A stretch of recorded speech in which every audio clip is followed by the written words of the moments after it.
এই রোনালদোকে চেনেন, যে রোনালদো মুসলিম না হয়েও ফিলিস্তিনিদের পাশে দাঁড়াতে বিশ্বকাপের প্রীতি ম্যাচে ইসরায়েলি প্লেয়ারদের সাথে ক্ষোভে শার্টও বদলাননি। চেনেন কি এই রোনালদোকে, যে রোনালদো 2013 সালে জয় করা ব্যালন ডি'অর ট্রফিটি নিলামে বিক্রি করে পাওয়া অর্থের পুরোটাই দান করেন অসুস্থ শিশুদের চিকিৎসায়। ফুটবল মাঠে রোনালদোর অনেক কীর্তির খবর তো শুনছেন। মাঠে তিনি সেরাদের একজন, চ্যাম্পিয়ন ফুটবলার, কিন্তু মাঠের বাইরেও তিনি অনন্য এক মানুষ, যার মহান হৃদয়ের খবর অনেকবারই পেয়েছে বিশ্ব। মাঠে যেমন গতিময় ক্রিস্টিয়ানো রোনালদো সবাইকে টেক্কা দিয়ে বল নিয়ে ছুটে যান গোলপোস্টের দিকে, মাঠের বাইরে অসহায় মানুষের পাশে দাঁড়াতে, তাদের প্রতি সাহায্যের হাত বাড়িয়ে দিতেও রোনালদো ছুটে যান সবার আগে।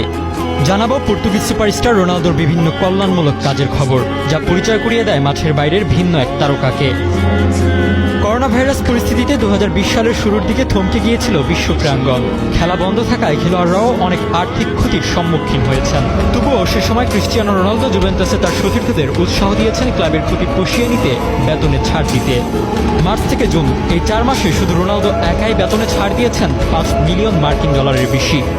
এছাড়া এই মহামারীর সময় তিনি ও তার এজেন্ট জর্জ মেন্ডেস মিলে একটি হাসপাতালে দান করেছেন £1 মিলিয়ন।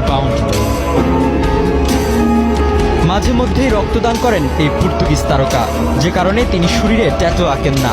ট্যাটু আঁকার কয়েকদিনের মধ্যে রক্তদান করলে ইনফেকশনের শঙ্কা থাকে, যে কারণে নিজের পছন্দ